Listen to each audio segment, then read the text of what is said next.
Hello, my internet peeps. How are you today? This is Scott Rideshare. Welcome to my channel. Welcome, welcome, welcome. So today I wanted to talk about Uber Pro. And before I begin, let me just say thank you to Ray who sent me this article 2.5 months ago, 3 months ago. And let me apologize to people for not being more timely in my videos. It's something that I plan on working on this year to be more timely. There are things going on like behind the cameras over there, behind the scenes that you can't see. Has nothing to do with this channel, but I'm going to work on it. Okay, that's my goal for this year. More timely videos and more videos. Anyway, what is Uber Pro? Okay, Uber Pro is something that Uber came out with shortly after there were these strikes that went on. And if I remember correctly, uh, when I got that article, I had gotten it before I got any notification from Uber about this program. So, in other words, this article was released to the public before we drivers knew about it, if I remember correctly. It was only like a day or two in between. In either case, it immediately struck me as a PR campaign that Uber has going on. Now, I had mentioned in a video I was talking about the Uber strike. And I was talking about how the strike, you're not going to really get people to not cross the picket line, so to speak. And somebody else said that the reason why the strike would work is because it would bring bad PR to the company, to Uber. And and I said to myself, no, it's not. That's what I was talking about in the video down below. I brought up the Ludlow Massacre. In either case, I'll post that video down below if you want to take a look at it again, if you know or if you've never seen it. But in either case, this struck me as a PR campaign that Uber set out there. It's not a program necessarily for drivers.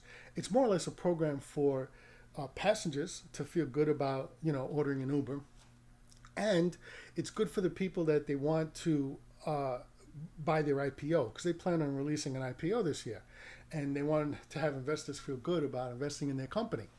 So that to me is what this struck me as, is that it was just basically, a good PR campaign.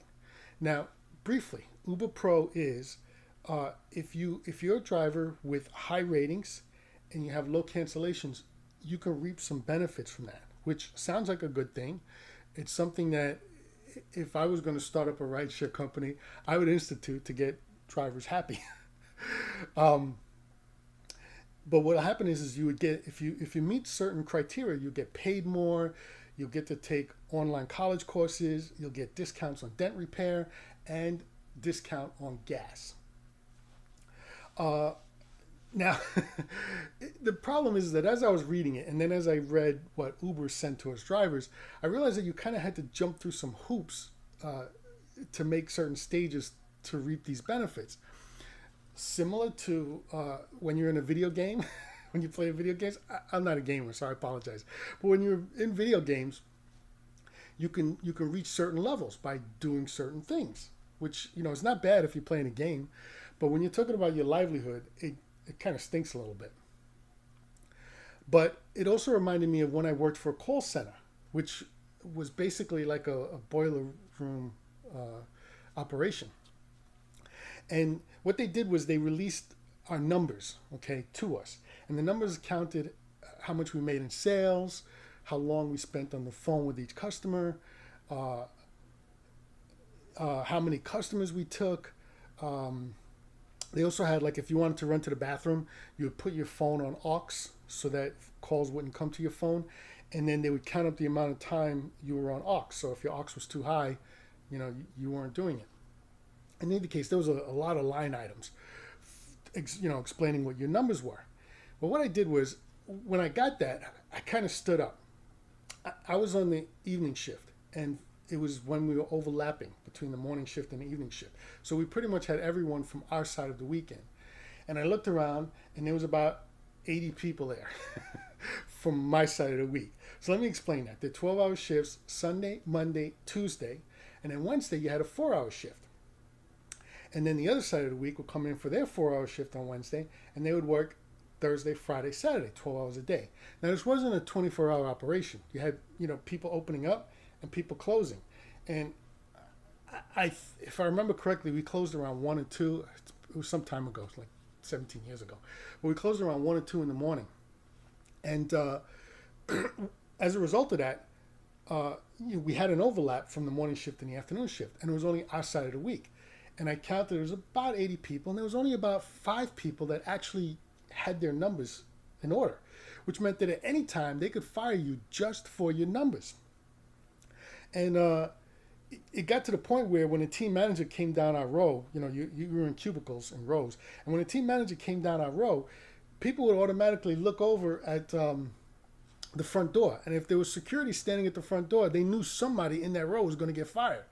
I even remember a team manager saying, "Hey guys, I'm just saying hi." And he was laughing. But that's how serious it got. In either case, they want you to jump through these numbers, to get to a certain level. And most people weren't doing it. And that's kind of what it reminded me of. It's like most people are not going to be able to make what they're saying. Okay. And another thing is that probably the biggest thing that people would look at is pay. You're going to get paid more. That's good. It's a good thing, right? Well, from my point of view, my understanding is that when you in order to get the higher pay, you have to have a higher acceptance rate. And what that means is you have to accept pool rides. Now, I'm not somebody who can give a cost analysis breakdown. I kind of read numbers. And from what I could read, you would have to accept all the pool rides in order to get this higher rate, but you would lose so much money on the pool rides that the higher rate would kind of wash itself out. You wouldn't actually be getting a pay raise, in other words. Now, let me tell you what I mean about reading numbers. Again, I'm horrible at sitting there and calculating cost analysis, but I could just kind of look at numbers and read them, and it tells me a story. When I was a Blockbuster video store manager, we would have these monthly manager meetings, right? And we would go through our profit and loss statement. Each store had one, and the district manager had for his district. And what they would do is they would tell you how much money the store brought in, and then how much money the store spent. And then the bottom line is whether the store was making money or losing money. And another part about it was the budget. And what they did with the budget is they basically took the same store sales from last year and added 5% to it. Now, why was that so difficult? Was because we're in 2019. I get my numbers for 2019, and my store in 2018 had no stores around it. At the time, Blockbuster was in a very large expansion mode. So they were opening up 1 store per day somewhere in the world. So it wouldn't necessarily mean, down the block and then down the block again. It would mean somewhere in the world. You could have one open up in New York, one open up in California, one open up in Florida, one open up in Chicago. But 1 per day is what they were basing it on, okay? And my particular store, say in 2018, I'm not giving you exact, I'm just giving you a hypothetical. Say in 2018, had a store open up here and a store open up here. Well, the problem with that is that people that lived like right here would start going to this store because it's less of a distance than going to this store. And people that lived over here would go to this store because it was less of a distance than going to this store. Do you follow what I'm saying? So when they used to come down to my store, now they don't. Now they go to this store. And my store wouldn't be able to make the same numbers it made the previous year because you had stores opening up around it that people wouldn't go to. Now, from Blockbuster's point of view, that makes sense. But if you're a small business owner, which we weren't, but if you were, that doesn't make sense because it's too much competition and it kills your competition. In either case, our bonuses were based on making budget. So that was another way the company could save money. So they would make more money by opening up more stores, and they would make more money by not giving us a higher bonus. Anyway, it's part of why I don't really trust large corporations. Anyway, we were sitting in this meeting, right? And it was the store managers and the district manager, and then you had the regional, I forget his title, I apologize, but he was the guy that wrote the budgets for the whole region. And the region was 1 step above the district. So it was my boss's boss that he was on peer with my boss's boss. He didn't report to my boss. but that's the level he was at. And he decides he's going to sit in on the meeting. And for some strange reason, he decides he's going to pick on my store. And what he says is, Scott, your sales on new tapes are down. And it took me like 5 seconds to find the line item he was talking about, and then another 3 seconds to read it, 5 seconds. And I could see that since I'd been to the store, the new tape sales were going up. And they were down for the year because I wasn't there. I don't know what happened. But it wasn't making budget. But they were up. So he was saying they were down. So I interrupted him. I don't know what his point was that he was trying to make, but I interrupted him and said, listen, that's incorrect. My sales are up. Now, listen, when you're looking at a profit and loss statement for a store like that, you're talking about rentals. This is how much you make on rentals. And then you sell the rental movies and their previously viewed tapes.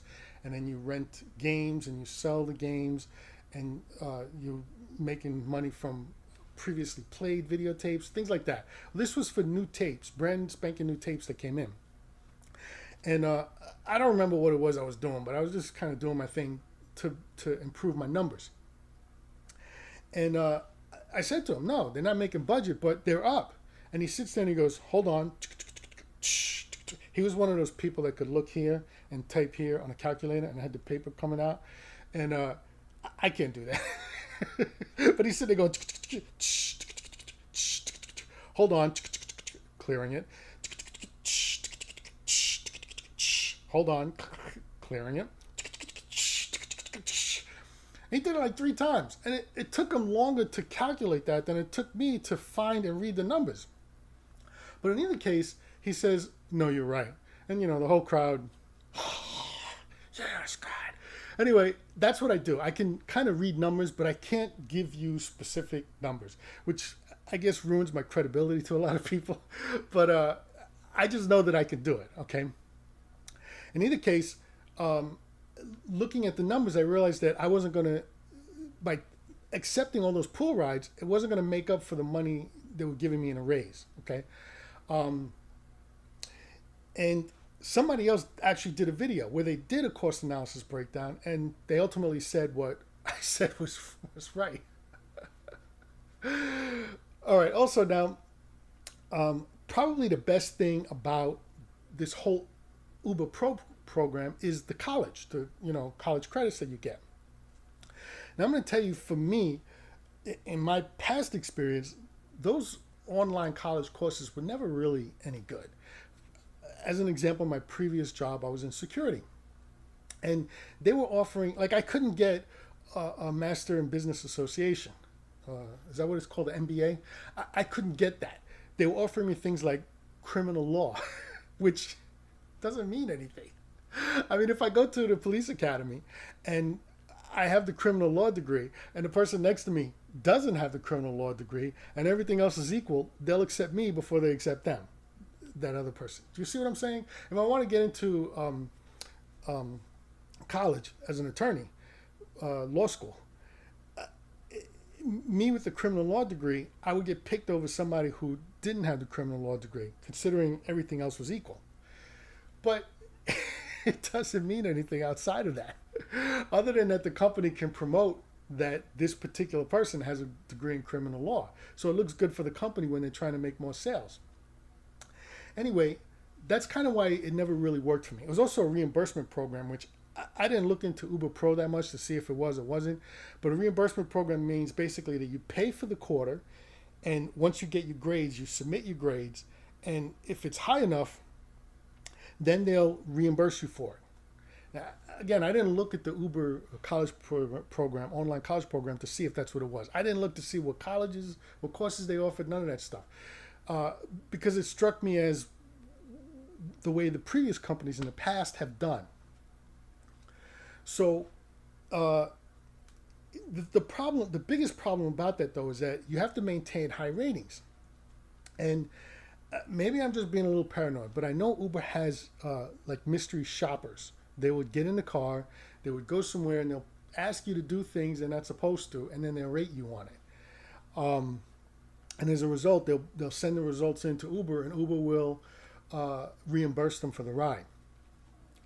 And like a mystery shopper. And there's nothing to say that somebody. You also have passengers that do this. Passengers try to get free rides, so they make up stuff, and you as a driver have no recourse.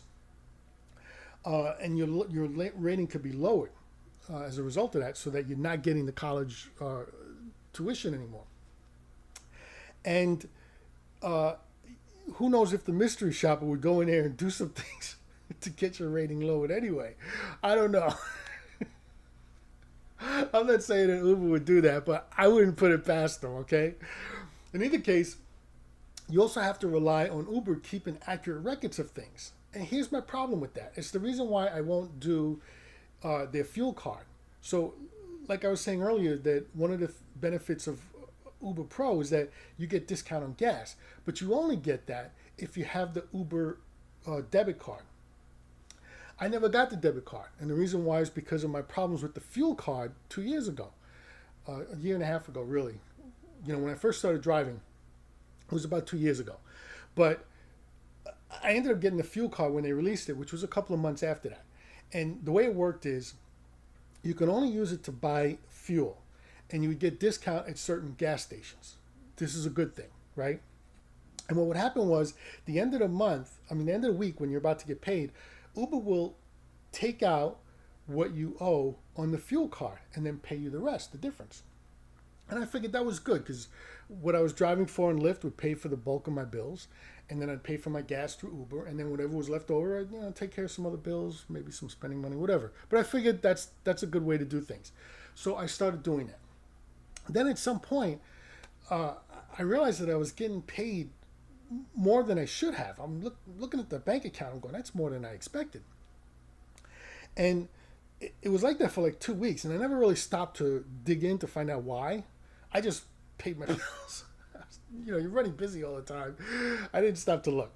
But it turned out what happened was that by the third week, it turned out that Uber wasn't taking out the money for the fuel. So I had no money in the account. I was negative for Uber's account. And Uber eventually paid, but what they did was they put you on like a payment plan to pay you off, and it was like a month or something like that. And when it was done, I was like, okay, good. So now we're done with that. We don't have to worry about this anymore, right?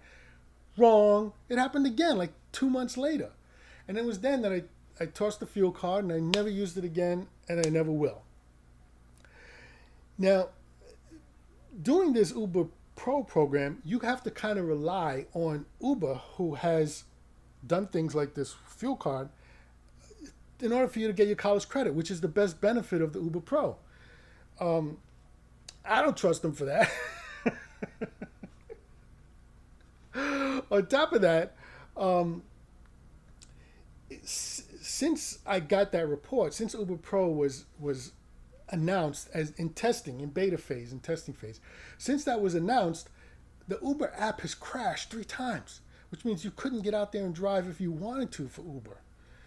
So you have to kind of trust this company that their app is crashing, and that's what they are, as an app company, and they can't keep accurate records. So for me, it was like, forget about it. Now some people, they like the video game aspect of it, and they want to, get to the high level. Go for it. Have a good time. For me, I just kind of ignored it, all right?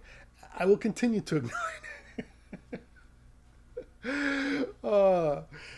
But anyway, that's my take on Uber Pro. I hope you liked this video. If you did, please like, subscribe, share. Send some comments down below. I'd love to hear what you have to say about it.